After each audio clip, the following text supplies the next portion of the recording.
The Flynn effect is simply the increase of around 3 IQ points per decade in performance on so-called pencil and paper type IQ tests. Now this is an average across a whole bunch of different tests. Some tests produce very little in the way of Flynn effects, some tests are very sensitive to the Flynn effect, but by and large these written problem-solving type tests tend to be quite sensitive to this.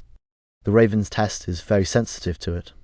You get IQ gains on the order of 7 points per decade. Those gains were in South Korea, which underwent very rapid modernization in the 80s, and the IQ scores just went through the roof. So basically this effect is named after Jim Flynn, however he was not the first person to detect it. The earliest detection was Rundquist in the 1930s, and Rundquist noted offhandedly that when he looked at some old IQ data of his and compared it to some new data 10 years later, they're roughly the same sample, but the IQ had increased. There's another contemporary of his, Tottenham, 10 years later noticed the same thing, and this effect was actually noticed quite frequently by people, so much so that in the 1960s it was used as a way of discrediting claims about dysgenics, and this led to the coining of Cartel's paradox, because Cartel himself set up these huge samples in the 1930s, and then revisited demographically similar samples in the 1950s. And what he found was that the IQ of the samples in the 1950s was about 1 or 2 IQ points higher than the samples in the 1930s.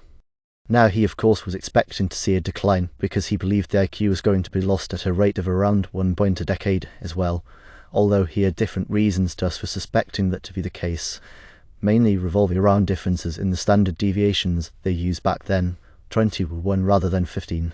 But anyway, he thought the IQ was going to be dropping at a rate of 1 point a decade, and he actually found the opposite. Okay, so IQ is going up until no. I'm going to call you out on this. It's not it's going up until.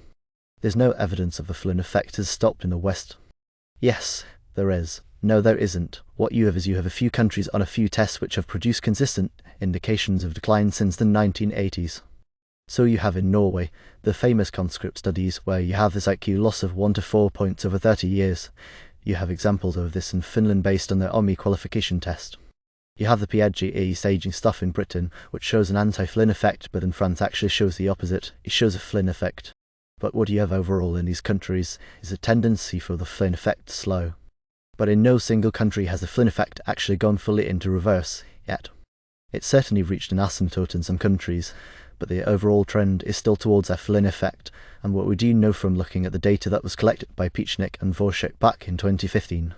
They did a huge wonderful meta-analysis on the Flynn effect, which I would strongly suggest you go and read if you are thus inclined, and they basically showed that it's definitely true that it's reaching its peak. It seems to be plateauing, but it's not gone fully into reverse yet.